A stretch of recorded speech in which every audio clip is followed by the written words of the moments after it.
Hello and welcome to Sport on 7 on City 7 TV. It has been a week of celebrations here in Dubai, with the city winning the rights to host World Expo 2020. Add to that the 42nd National Day celebrations, and it sounds like Dubai has needed a party. Well, it got that with the Emirates Dubai Rugby Sevens. On this week's show, we'll be taking in the atmosphere of the Rugby Sevens. I'll be chatting to, ultimately, the winning coach, Ben Ryan. I'll speak to former Scotland international Rory Lawson about his first Dubai Sevens, and the highest ever point scorer in Sevens rugby, Ben Gollings, is with me. Plus, away from rugby, former F1 driver David Coulthard pops over for a chat. I'm Tom Bushell. Now, let's begin with the Emirates Dubai Rugby Sevens. And before the weekend got underway, it was very much the Kiwis who were the favourites, having won the Gold Coast Sevens before heading to Dubai. And New Zealand's rugby being in good health, it would take an almighty effort to stop them in their tracks. With Sevens being so unpredictable, though, anything could happen. And that was the case this time for Fiji, 5 times runners-up in Dubai. Not this time, however. Coached by former England head coach Ben Ryan, his team of part-timers stunned the Kiwis with a crushing 44-0 loss in the semis before getting past South Africa in the final. So before the weekend, I caught up with Ben Ryan on what his expectations were before the tournament and what it's like living in Fiji. Ben, welcome back to Dubai, of course. You know this place very well, and for an English side, of course, your former team, they enjoyed it in Dubai as well, but I'd imagine in your new role, you'll still enjoy coming back here. Oh, yeah, too right. I mean, it's a pretty seamlessly run tournament, you know. It's great to come back. Enjoy the preparation week as well. It's been a slightly different journey here than it was normally with England. It's 30 hours plus, and you know, a long drive just to the local airport in Fiji before we get ourselves finally across. So no, it's all a little bit different to previous years, but not in a bad way, or just in a different way enough. Fiji, of course, runners-up here 5 times. Are they in a place now, even though early in your role there, that they can go on and win this?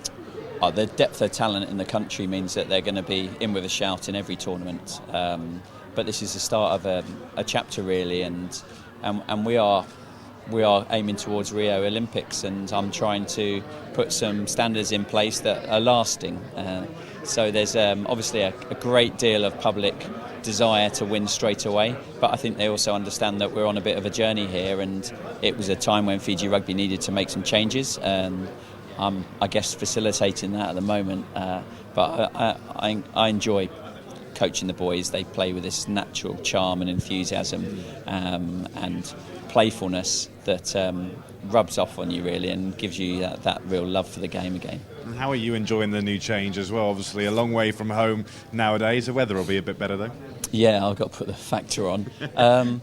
Every day is different in Fiji, and every day with what we're trying to do and where we're trying to go, it is different. You know, it's odd thinking that in a group containing USA, Canada and England, we are the only part-time squad in that. You know, these guys aren't full-time. They have jobs, they're policemen, they're prison wardens. A third of the side just live in the villages and look after their families. So this is not what you would expect, really, being like a Goliath in rugby terms, Sevens terms, Fiji. You know, that we're still operating on a part-time basis, and that will change. And this is all part of the processes going forward. Good luck this weekend. Thank you very much, Vinaka. He was certainly a very happy man at the end of the weekend on Saturday night. I also spoke to the man that replaced Ben Ryan as coach at England, that is Simon Amor, before the Sevens got underway, and he's looking forward to, hopefully, a successful spell with England. Simon, welcome to Dubai. This is a place where you as a player know how to win. As a coach, a different proposition. However, how do you find it coming into the tournament? It's wonderful being back here in Dubai, but as I said to many people, this is nothing to do about me as a player. This is about the players we've got on this England side, and I've been pleased with the way they've worked hard over the past 4, 5, 6 weeks since a solid start in Gold Coast. But the key is for us to made those improvements since that tournament, to make them every single day, because we know the rest of the world will be getting better as well, and that's a challenge for us. You know, as a player, how well England are supported in Dubai? Is this one of those tournaments where, as a team, you pick out right from the very start of this series and go, we need to perform there? No, the team needs to perform every single training session and every single game. That's the goal of being a player that plays for their country and plays for any country, and they need to step up their performances, and it becomes very much about the improvement we're looking for.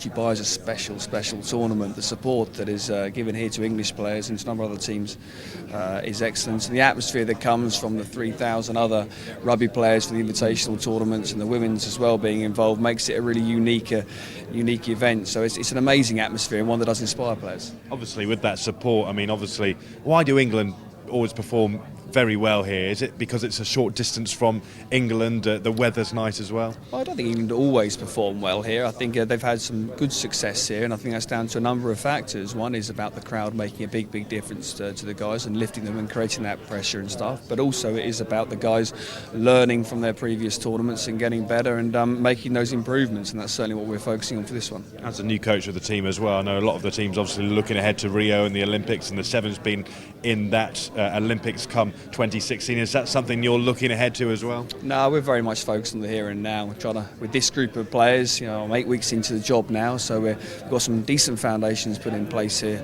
at the moment, and we're trying to look at this season, today, this tournament, and make that bit better, and then the longer term we'll approach at a later date. Fantastic. Best of luck this weekend. Thanks.